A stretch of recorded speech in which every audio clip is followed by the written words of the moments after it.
Ayaw mong nasasaktan. Bakit may nasasaktan?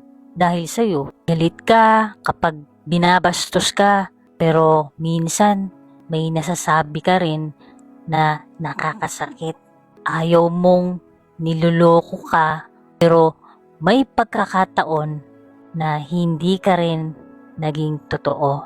Ayaw mong pinaparamdam sa'yo na wala kang halaga. Pero minsan, may mga taong nasasaktan mo rin. Hindi mo kontrolado kung paano ka tratuhin ng ibang tao. Pero nasa iyo pa rin kung paano mo tratuhin ang iba. Kasi kung ayaw mong maranasan yan, ibig sabihin, alam mong masakit. At kung alam mong masakit, bakit mo pa ipaparanas sa iba?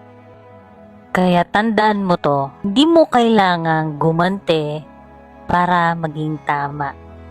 Hindi mo kailangang manakit para maramdaman mong may halaga ka. At ang respeto, hindi hinihingi.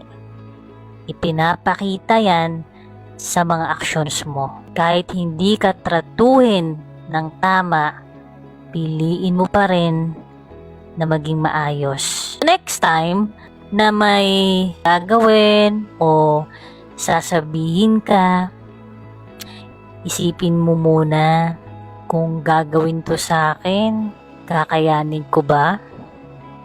Kung nakaka-relate ka dito, pwede mo tong i-share sa taong kailangang makarinig nito.